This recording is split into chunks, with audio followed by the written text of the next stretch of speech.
Welcome to Lore Here, episode 98. Everybody, we're Alecless this week because he has something very special going on that he needs to lock the fuck in and practice for. And that is the 52-hour marathon stream, except for Ludwig in his tweet said Strema. It is the Fast 52, the Fast 52 event that Ludwig's putting on. 52 speedrunners, 52 hours, and Alec is going to be there to showcase what he's doing. It's some Yarg stuff. He's going to be doing a little bit of drumming, a little bit of guitar, a little bit of everything. So, very cool. Very happy for my boy. I'm excited, man. Yeah, it's pretty damn cool, man. I'm excited. Like it's just whenever I think of Ludwig, he's ruined for me. I just think, let's up those numbers. I like seeing Alec getting this opportunity. Remember the last time they did Yarg on stream? Remember how big that was? Hit. Yes, the big Rockathon. Yes. Mm-hmm. The Yard Boys and Ludwig by extension loves the Yarg. They did that shit for the Rockathon back early this year, January, if you can remember all the way back. That was to support the LA Fires. In January? That was January of this year, if I'm not mistaken. Shit, that was in support of the LA Fires. Every dollar makes the fires bigger, is what they said on the stream. So he made that. So the fires got even bigger. I think they raised like $250,000 that got matched, maybe even $500,000. I don't remember the numbers, but very impressive, very cool. And Alec was supposed to be there for that. They invited him out for that, but unfortunately he couldn't make it because of a scheduling conflict. And who was that scheduling conflict? It was Rosie. It was her birthday. It was her birthday. He could not miss his daughter's birthday. birthday. He had to be a dad, and which is very respectable, and I respect Alec to the moon and back for that, because that's a very cool opportunity. Yeah. But yeah, go catch that. September 26th to 28th is when that stream will be happening on Ludwig's Twitch channel, I believe. And I don't exactly know when Alec will be on, but I'm sure he'll update all of us on that whenever there is more information, so we can all watch our boy on Ludwig's stream. It's gonna be very cool. Yeah, I'm sure once he's got the scheduling, he'll post it on Twitter. But yeah, he's gonna be I know he's gonna be bringing 2 guitars. I'm not gonna say which ones they are, but he had mentioned that in his server. Let me pull it up really quickly.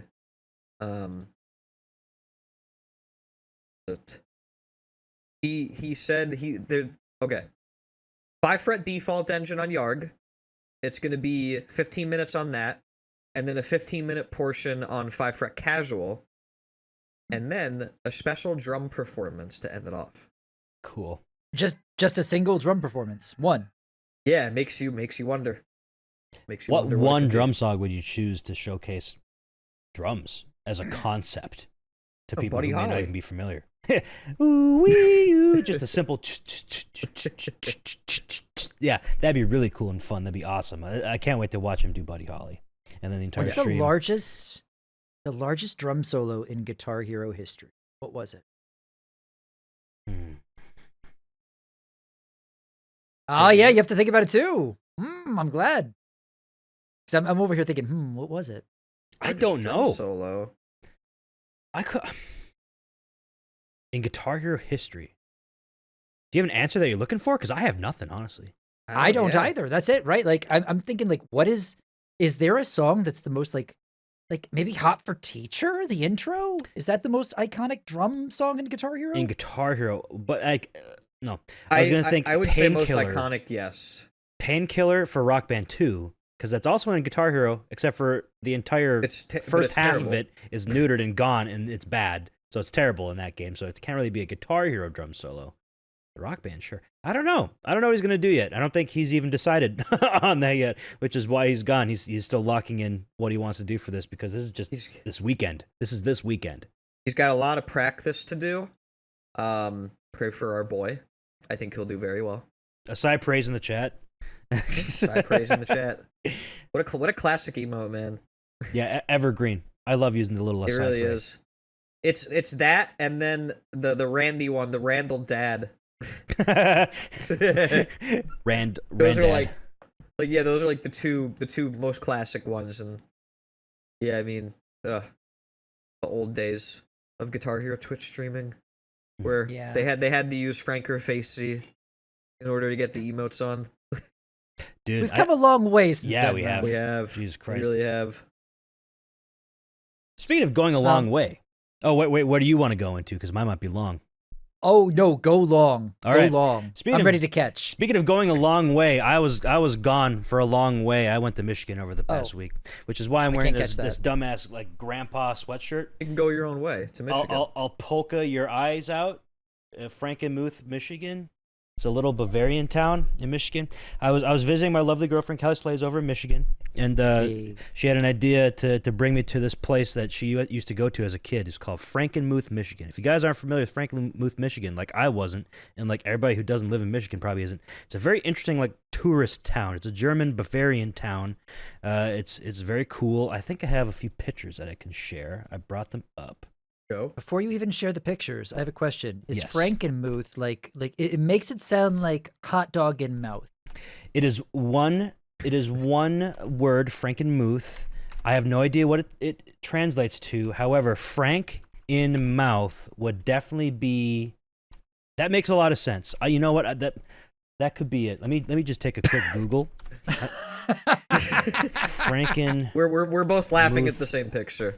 Yeah, I know you are. Hold on. I sent all the pictures in the chat, so they're aware. Frankenmuth, German translation. Right? The German word Franken represents the province of Franconia in the kingdom of Bavaria, and Muth means courage. Okay, Bavarian courage, I guess. Okay, that's neat. Didn't know that. Thank you, AI overview. You're a courageous guy. And this place looks sick. What the hell? Yeah, no, Frankenmuth, Michigan. It's a really cool place. It's very tourist towny. There was a hot dog. That dog. That's looks what I'm good. saying. You can't have a place called Franken and not have like Frankenfurters. Yeah, you know? dude. Franken- So I only That's a good-looking grabbed glizzy. a couple of different photos to share with the stream. Many of them are for me, my own personal use, and also I was there with her sister and her boyfriend, and they're in many of the pictures because me and Callie were trailing behind there in front of us. I don't want to share them, but yeah, it's just like a cool little tourist town. There's a lot of small like German-inspired like buildings like this, a lot of different shops, different restaurants. You can get some hot dogs. There's a little polka band playing when I was eating. It wasn't a hot dog, it was a brat. A little bit of brat, a little bit of sauerkraut. I'm a bad German. I don't eat sauerkraut. Never thought this shit was good. It's disgusting. But the brat was pretty good. And then we had a little beer flight. A couple different beers we could try. I don't even like beer. Bears. I'm not even a beer drinker, but it felt like the right thing to do, so I did it. Here's a video that I will got share. peer Never pressure. mind. Oh, no, wrong video. This is the right video. What video did you Hold on. just send? No. It's all right. It's for later. I have a part 2 to this. Part 2? Yeah.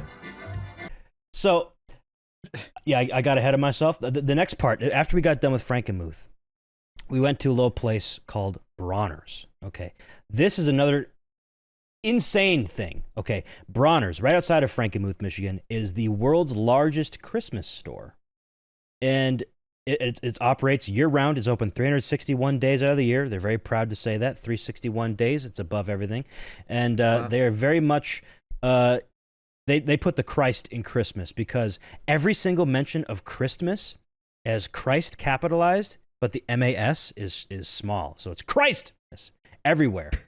Everywhere. Let's go. It is a very bizarre location. Okay, I'm going to show a couple of photographs of this Bronner's place that I've picked out because it is genuinely fucking Oh, wow. phenomenally massive. You can't even imagine. This whole thing here, it's like this entire area is all Bronner's. It's like, I think there was a fact sheet like in the cafeteria of the Christmas store. Yes, they have a place you can just go grab food because you won't be able to do this all in one day. You're gonna get hungry. You're gonna want a snack. They have little fact sheets that say all sorts of crazy things. It's like the size of 2 football fields. Like the area of 2 football fields is like the floor of this Bronner's Christmas store. It was fucking weird. Like, and by weird I mean like creepy weird, because Bronner's is the Bronner's family. It was a family of people who started this whole Christmas store. I guess they're very well known in this area of Michigan, known worldwide even by some people. But this whole store has pictures of the Bronner family, like everywhere. It's very cult feeling in there. I couldn't shake this Sounds very creepy. odd. I couldn't shake the feeling that there was something wrong with this place. Something bad has happened there, and I couldn't explain why. So Callie made this little video real quick. I'll just let it play out. Sir, what do you think of Browners? I think there's a deep, dark evil lurking within the shadows, somewhere deep in the bones of this establishment, and it feels like my duty to shine a light upon those shadows and expose the evils that lie within. Thank you so much. Thank you for your time. That's genuinely my feelings. There was something wrong. Like every employee that was there felt like they were being forced to work at gunpoint. like Callie was asking, like, every that's employee. not just that venue, though. That's the world right now, dude. That's very true. Very true. Everything's weird. And like this is, but like she asked every employee, is like, do you ever get tired of the Christmas music all the time? And most of them are like, yeah, you know what? It's easy to tune out when you're working, but like, and then somebody asks you about it, then you're forced to think about it again. They all said that. Like kind of like in a backhanded way. It's like, well, thanks for even bringing it up. You know, that type of vibe. So hey, service with a smile, though. Like literally, it was bizarre. Feels like you could input almost any situation to that right now. It's like, yeah, we're all doing our things. Thanks for bringing up what we're all trying not to think about. Yes, exactly. That could be like so many things. Like, right? And trust me. I had those conversations with certain individuals as well over this whole trip and before and after this trip. You don't want to talk about it too deeply about it, but you know, I'm trusting you. It feels like we're going through some sort of mass psychosis event where everybody has just lost their fucking minds happily so. Confidently I'm glad we have a subject that we can focus our Tylenol obsession on. Yeah, that's too bad that my mom took all that Tylenol when I was a baby. In the I'm womb. thankful because I have you as a friend. Yeah, hey, if my mom didn't take all that Tylenol in the womb, none of this would happen. Where we are now, this podcast wouldn't exist. Red Octane Games wouldn't be what it is today. Thank you, Tylenol. Honestly, Jake, you should take more Tylenol. I'm gonna be. Tell you what, I'm going to be buying all Tylenol in the local Walmart. I'm Tylenol pilled and autism maxed. Tylenol pilled. Yeah, we don't have to tell you that that's just a bunch of bullshit, though. But a few other pictures from when I was in Michigan. The first night that I was there, there's a Raising Cane's really close to the Michigan airport, and I'm just watching. Yeah, Jason. I was wondering if that was like a real picture. Yeah, it was a real picture. We went to the Raising Cane's real close to the Michigan airport in Detroit, and like we were walking out, and there's this dude just passed out on the bench with next to his canes, and I took a picture of it and put a little like sharpening filter on it with Detroit. That could be an album cover. That's why I thought it was fake. I was like, no, that's a real ass picture that I took with my phone, and I thought it was very funny, and I wanted to share it. It's just wild. He was passed the fuck out. We made noises like snapping our fingers, like to see if he would like jolt up. No, he was passed the fuck out at 11:30 p.m. on a Wednesday night at the Raising Cane's in Detroit, Michigan. He had too much cane sauce, man. I don't know. It would put you out. Trust me. You got to be careful. Yeah, you do. You got to be careful. That cup that's right in front of him, full of cane sauce. You drink the whole thing. It's probably cane sauce and lean. Yeah, to be fair. One more picture. It was just there was a Cybertruck driving around, and then we just gave it a thumbs down, which is what you should do because it's funny. It hurts much more than like hey, fuck you, buddy, because that like implies anger. I'm not angry at you. I just think. Yeah, when I actually thumbs people down when they do dumb things on the road instead of flip them off. Yeah, it hurts more. I think it does. Be on a receiving end of one of these, like. Or like what Jason is doing, where you're just like the head shake of shame. Yeah, like it makes you like, you know, like flipping somebody the bird is like immediate, but it's like that makes you think. It really makes you think. It's like, oh, what did I do It makes wrong? you wonder what happened. Yeah, what did I do? It's like oh, come on, buddy. You know you're better than this.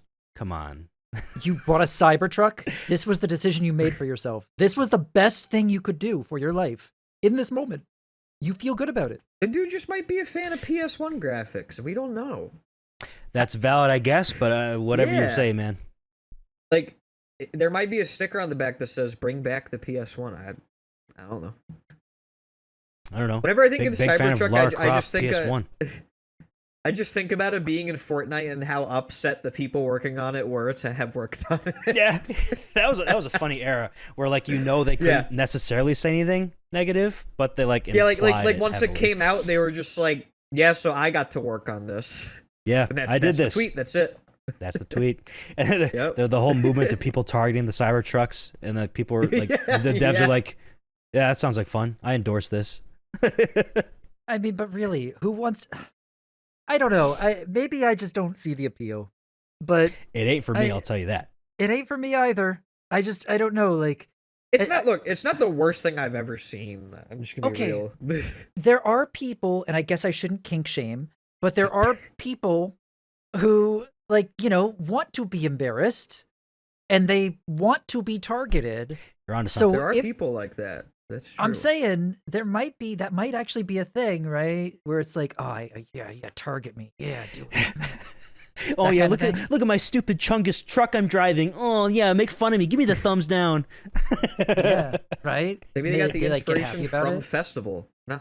Fortnite. Yeah. Wait, what does festival have to do with this? Yeah, I don't know. Why I can't I mixed put up, my Cybertruck on the stage? I Why mixed up can't my I drive F on the words. There's a stage? lot of F words out there. Don't do that. That's scary nowadays, man. Don't mix up your F words, man. Yeah. Whoa. Yeah. Careful now. You don't want to. Well, there is some perceived stuff going on with festival. You guys ever play Sonic Adventure 2? No. There's a great song in that game at the end called "Live and Learn" by Crush 40, and it's being actively rights disputed. And it turns out that they wanted it for festival, and now they're probably not going to get it. Well, I don't think anybody's ever going to get it the way it looks. I read up a little about this. It seems, and I could be wrong because I'm doing this off the top of my head, but it seems like somebody, i.e. Epic, reached out to a member of Crush 40 about getting Live and Learn in the game. And Sega basically was the reason. Sega sent them to the person. There was just this huge lawsuit, which was dropped with prejudice, which means it can never be brought back up again. Yeah. So, which is insane. It looks like ownership of this is just lost to the void. It's in the abyss of ownership, was I think the wording choice that was used. Yeah. I have this Eurogamer article up right now. The headline: Lawsuit over ownership of Sonic theme Live and Learn dismissed. But Fortnite collab proof song remains in limbo, says songwriter. The most epic song remains in the abyss of ownership. Yeah. Yeah, so last year, Crush 40 musician and songwriter Johnny Gioli, I'm assuming is how you say it, I'm not entirely sure, I think so. sued Sega of America over ownership of the Sonic Adventure 2 theme song ahead of its feature throughout the Sonic the Hedgehog 3 film. At the time, Gioli claimed Sega had the rights to the lyrics, but not the master recording musical composition. So owning the lyrics, but not the song itself. However, unbeknownst, I'm doing all these air quotes where there's quotes in the article, folks. Unbeknownst to the songwriter, the company had exploited and licensed the song in at least 25 video games, television shows, live performances / events, and films. In a new statement, Gioli stated the case against Sega was dismissed based on time, not on ownership, and so the song remains in limbo. What's that even mean? I don't know. It's just crazy because with prejudice, so they can't even bring it up again. So like, how it's just going to be in limbo forever. Forever. Yeah, that's insane. So nobody can have that song besides Sega. What really sucks is there's all this paperwork that goes into every single song ever written, right? If it's been released on a major label, on an independent label, there's still publishers attached. Every single song in a rhythm game has had to go through the process of getting the label to sign off and the publishers to sign off. And if a song has specific people that are a part of the writing process that, maybe have slid under the radar, they still need to be contacted to see, hey, are they going to be a problem with this? They need to give us the sign off on this. It makes you really appreciate every song that's been in a rhythm game. Like, shout out to the festival team for licensing what they have, because they have some really crazy songs available. Mm-hmm. Like, look at them getting Guns N' Roses back when they did Paradise City, etc. Right? Mm-hmm. Like, Still insane. Insane. Shit, they had a really good track record with Guns N' Roses for a while. They had fucking Shackler's Revenge licensed months before the Chinese Democracy album even came out back in 2008. Oh yeah, absolutely. Dude, we gotta talk one day about that that video from that guy from Giant Bomb where he talks about making that like fake leak about Chinese democracy. You guys know what I'm talking about? That's an old one. Oh wow. It's an old one, but it's a great story. The guy basically like humiliated harmonics.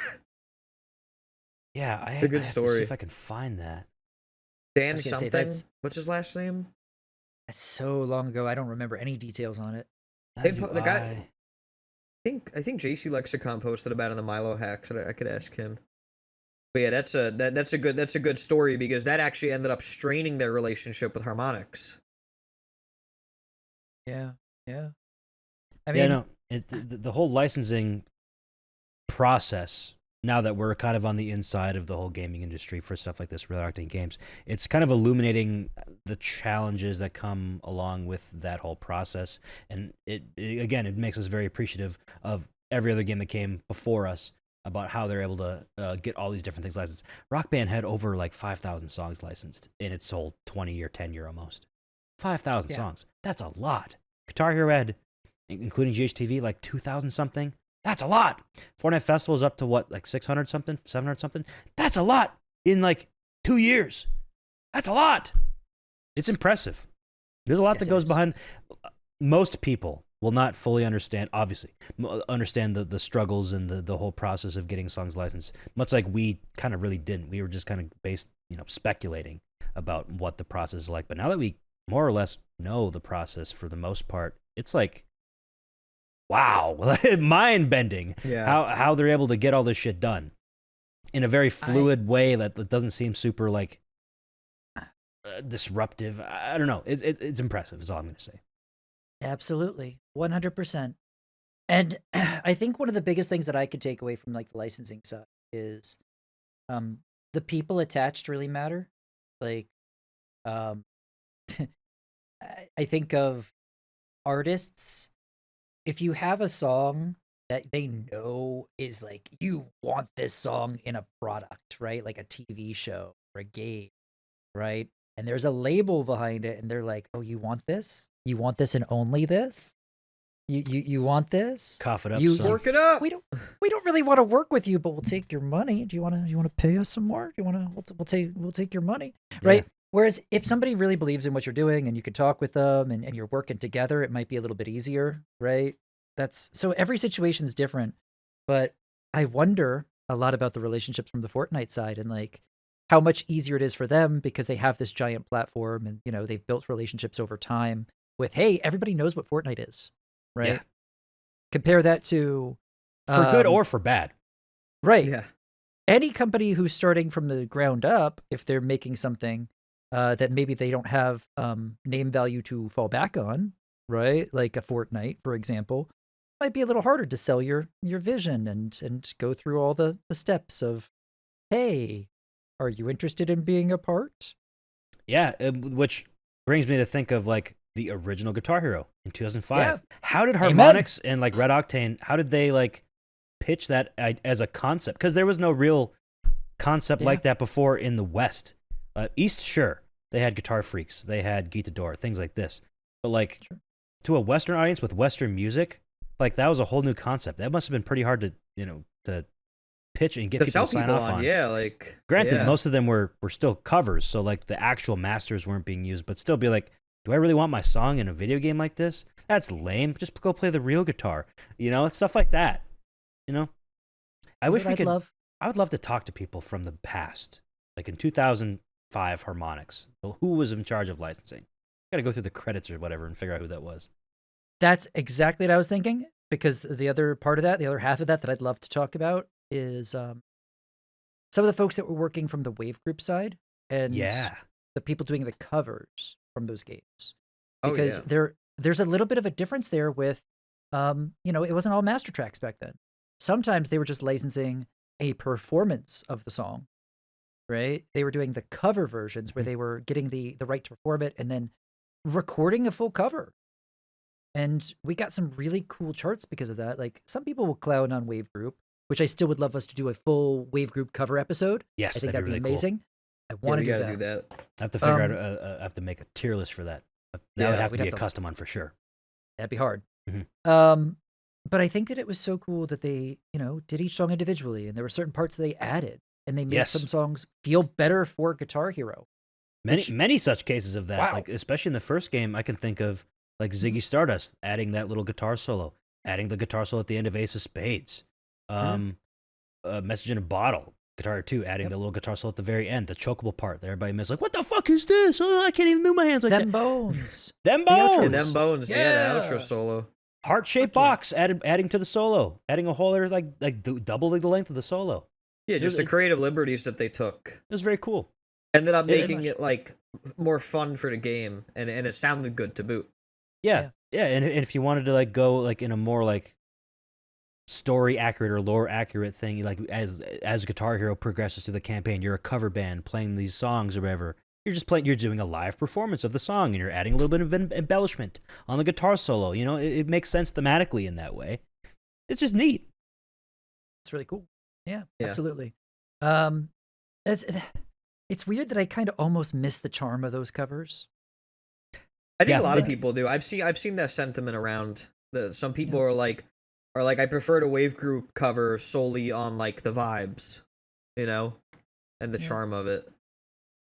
And I mean, for a lot of the songs, most of the songs that Wavegroup covered, that was my first exposure to him, because I was really young when Guitar Hero first came out. So that was my first exposure to hearing War Pigs by Black Sabbath. So like, To Mankind, like they're super high and really shitty. Yeah, but like I have a very vivid memory of when my cousin got that for Christmas in 2006, Guitar Hero 2, and like she was playing through the whole career, got to War Pigs. We're all like downstairs at my grandparents' house or whatever, and like my uncle was like, "That is not Ozzy Osbourne."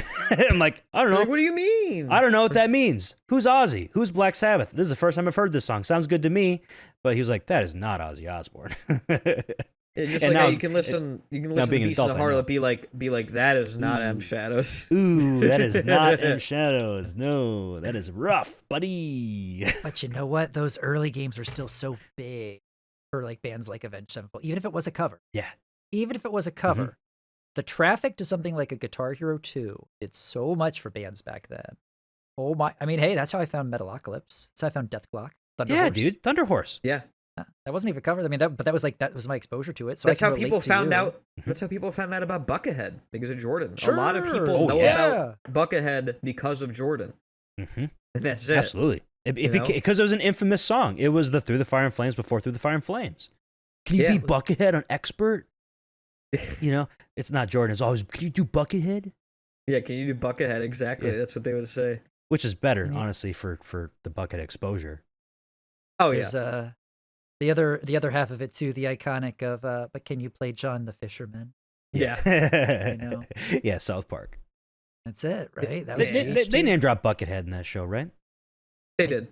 Believe so. They did, yeah. I feel like they did. It's been many years since I've seen. Yeah, I don't think that they said Jordan. I think that they said, but can you play Buckethead? Yeah. Wow. Because at the time, can we talk about how crazy it is that they charted that the way they did, like before tapping tech was ever even a thing? How'd they intend the player to hit that? Dude, Solo B is genius in my opinion. It was. Like the fact that they came up with that back then is like, yeah, that's something that you'd have to think really hard about. Is like, how do I convey this to the player where it's like still really really fucking hard, but it's like doable. They might have not done that at the time. They might have just looked at it and been like, oh yeah, this is impossible. Who cares? It's I don't know. Hard. What the fuck is that guy playing? It's just here's like a bunch of notes. Just put notes on the screen. It's just a bunch of triangles, essentially.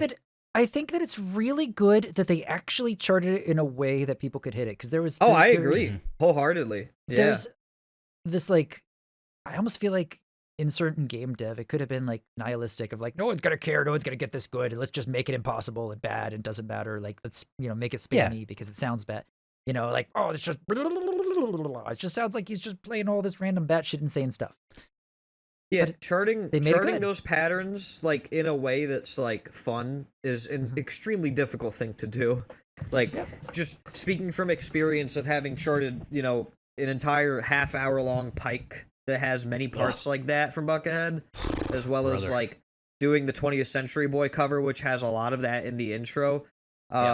Dude, I love that Buckethead 20th Century Boy.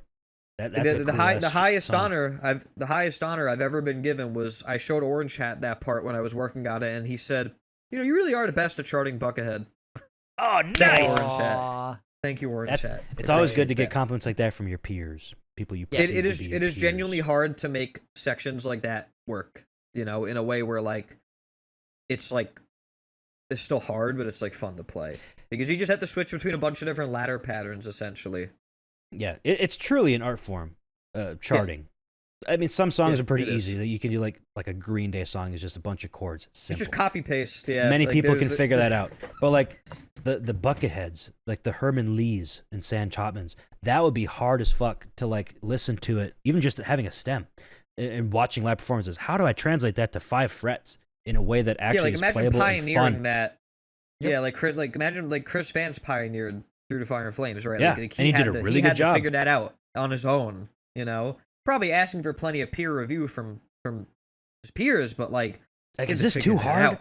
Yeah, that orange wall is Yeah. too hard. We got to change that before release. Yeah. Right before the solo. That was in the prototype, but that didn't make it. It's interesting. Like they had to make these very obvious jumps, right?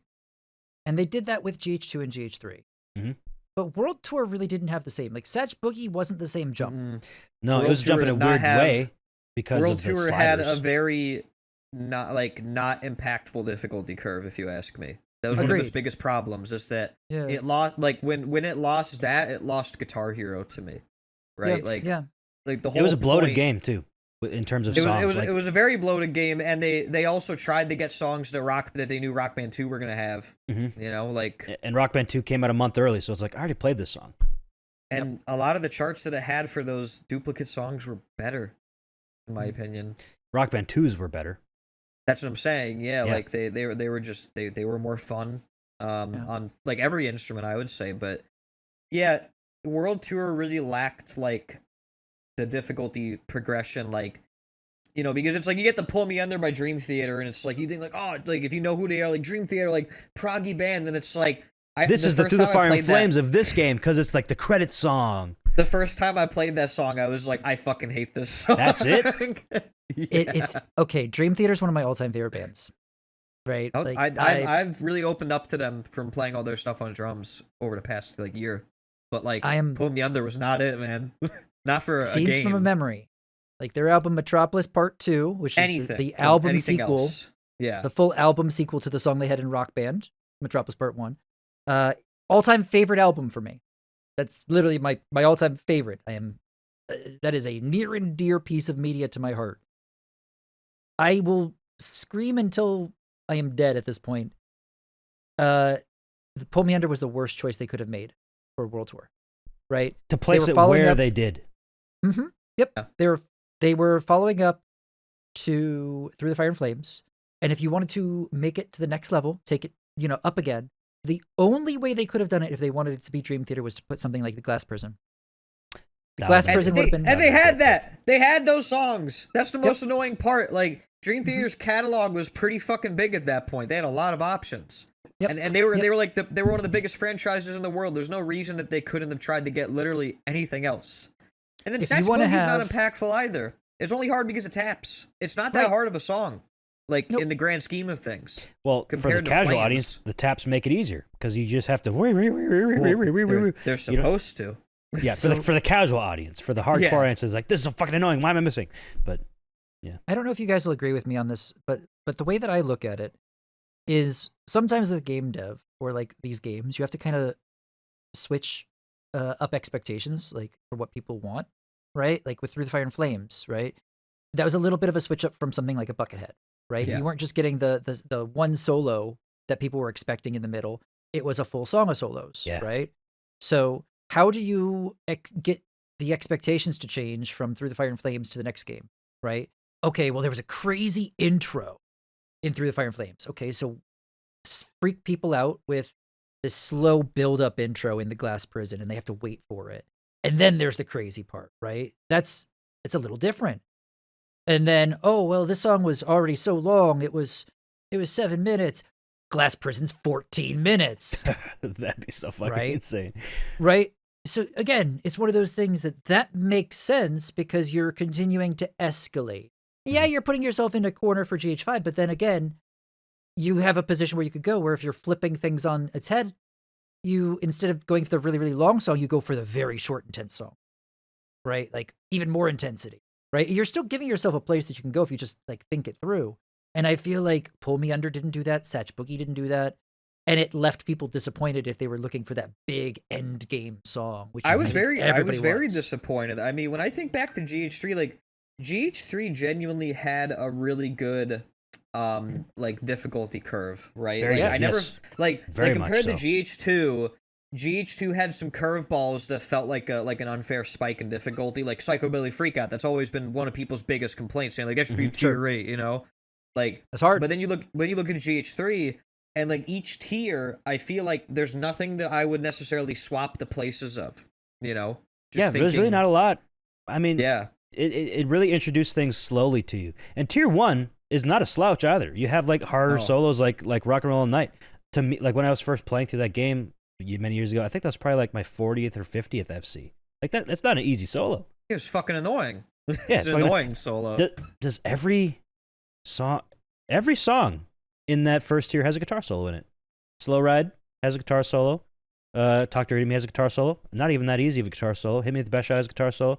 Story of My Life, kind of, a little bit. There's a bit of a guitar solo in that. It's not very hard. But Rock and Roll Night also has a guitar solo. And then tier 2 kind of doesn't do a whole lot more in terms of difficulty. It's pretty still flat. I mean, Sunshine of Your Love. Well, Barracuda's in tier 2, right? Barracuda would probably be the hardest tier 2 song. Because that introduces gallops, which is like like a very like formative mechanic. Yeah, right? To this day, people talk about like learning to like upstrum to gallop, and it's like, I look at it now and I'm thinking like it's not that hard, but then I think back and I'm like, no, it was probably really fucking hard when I first played the game. You know what though? You have such a good point with this, because even if we're talking about the design of the campaign there, right?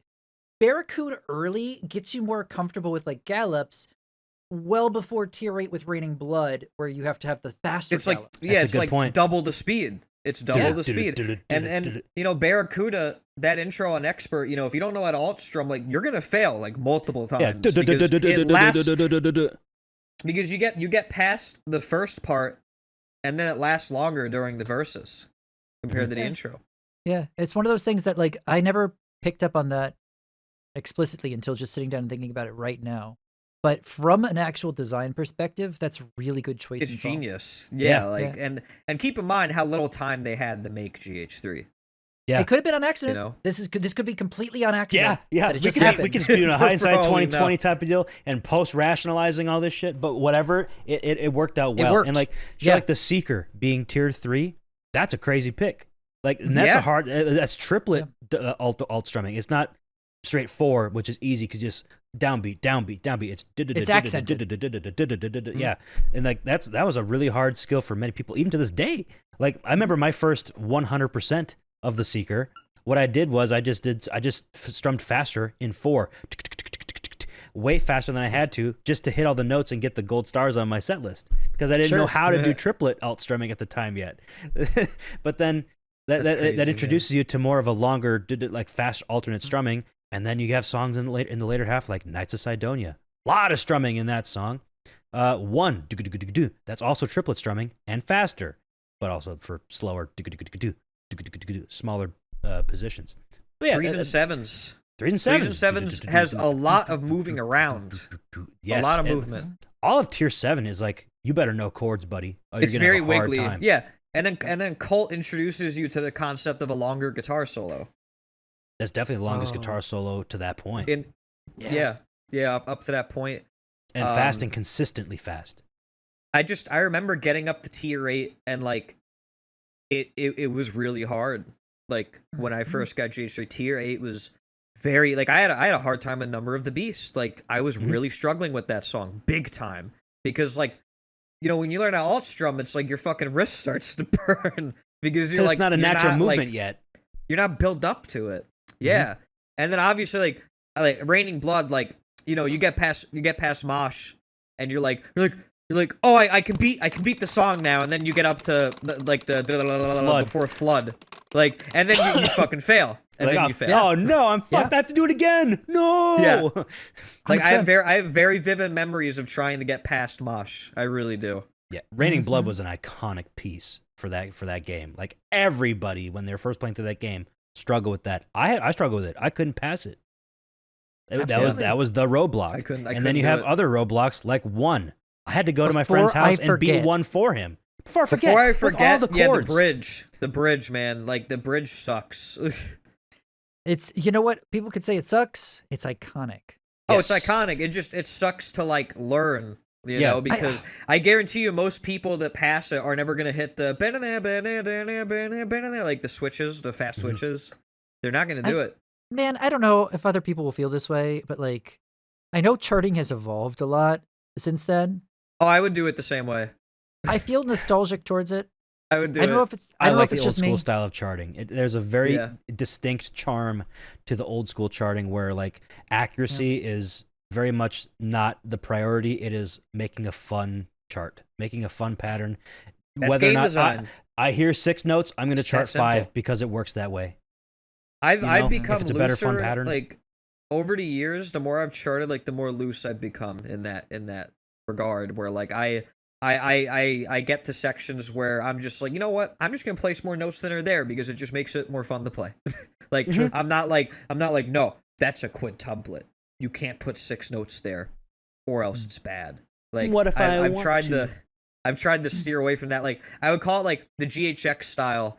GHX has the tendency to place more notes than are actually there. But the problem with him is that he'll underchart and then all of a sudden overchart for no fucking reason. Like back to back in the same section. It's so funny looking back at my old mentality because I used to be, when I first started playing like customs and things like that on stream, I used to really dislike GHX charts because of that, right? And then I loosened up over time as well and just started playing whatever just for the fuck of it. But like everyone's got their own preference for charting and things like An that. approach, yeah. Yeah, an approach. And I don't know, I almost feel like nobody really does the old console approach the same anymore. Everyone's No. kind of gone to that more like polished custom feel. For a while there, though, there was Sonic Studios was making Guitar Hero 3 custom packs that were charted with the intent of feeling like an old school Neversoft chart. Those charts, That's cool. those packs are super awesome. cool. Those are Yeah, that's a really that's cool awesome. idea, So cool. and it feels like the goal was achieved with what he's doing there. It was neat. That's so sick. I have not seen those. So shout out to Sanic on that. Yeah, and those are Uh, Guitar Hero 3 wow. Xbox 360 custom packs. Yeah, that's That's cool. so cool. They're cool. That's so. Man, I don't know. I guess that this is all on my brain because it's all stuff that we're having to think about in our day to day right now too, right? Mhm. So taking feedback from other people, and we all have our own thoughts on songs that are being added to Fortnite and how things are charted, etc. And we've got to make our own decisions for that too. So it's just fresh in the brain. Mm-hmm. It's Yeah, exciting. I'm sure people are wondering how I'm gonna approach it. You're gonna have to wait. You have to be patient, okay? Yeah, Mr. Note Chart Gotta wait. Supervisor over here. You Well, gotta yeah. wait.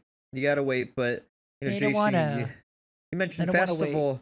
I got great news, guys. Fortnite is bringing Daft Punk back as a band. That's a lie. That's not Yes. happening. Daft Punk is coming back. They're reforming the band. They're back together. Hiatus is gone. Fortnite brought them back from the dead. It's true. I only Festival say Corner that because I starting genuinely now. I genuinely saw people claiming that on Twitter, and then like credit to the leakers. They came out and they were like, guys, they're not doing that. Like, stop saying this. Yeah. Hold, I got a serious question. I legitimately don't know the answer to this, so I don't know if either you will either. I'm sorry to like just throw this at you without like prep. Didn't Daft Punk break up because of AI? Did they? I don't remember know. why. I think pretty sure they broke up like 2021. It was I it's been a couple swore- years, I think. I might need to Google this. I swear I remember something about Daft Punk not being a fan of AI. That wouldn't surprise me. Okay, yeah, there's a thread on Reddit from a few years ago that says Daft Punk broke up due to concerns about AI. I don't know how true that is. Interesting, okay. Somebody let us know. If that's the case, them getting back together thanks to Fortnite would be crazy. With the whole generative AI with like the Darth Vader, the Yeah, that would not be Daft- thematically correct. right? Imagine Daft Punk behind you, around the world, around. Well, it's funny Hell to see them. yeah. It's funny to see this actually happening because it like in terms of leakers and stuff, right? It's like clearly there was some disconnect of information chain there where they were pushing that they're going to be the headliner, and it's like they weren't given inaccurate information that Daft Punk would be in Fortnite. However, Yeah, and the You know, characters, it seems, are the characters of Daft Punk going to be playable characters? I think so. I think they are, but I could be wrong. I'd have we're to getting a verify couple of that as jam well. tracks. I know that. Yeah, Or- right but- now, let me show you the jam tracks that we're getting this week. We have Pretty good. Instant Crush, Get Lucky, I Feel It Coming and Starboy. The last two there are the weekends featuring Daft Punk, but the first two are Daft Punk songs. Yeah, which is very, Random very Access interesting. Memories. Very Yeah, interesting. apparently We're in the the- weekend yet again. The Get Lucky one is also the full like 6.5 minute version, not like the radio Really? 4-minute edit. Yes, Oh wait, Yes, that's that's actually long. sick. I That's disagree. It's super too cool. long. It overstays its It's too welcome. long. I get bored of that I song. mean, I like the 6.5 song. I don't minute know. one. It's a classic, you know. It, but- Okay, honestly, so- it is a classic, and it's only 12 It years is. old. Came out 2013, but it's a classic already. I You're was never only gonna. 12 years old. You will never stop hearing that song ever. It's It one of feels those like things it's that older. I think people are just going to be happy because they're Yeah. songs they wanted, right? Like, Yes. Yeah. I can't tell you how many times I've seen people ask for Starboy.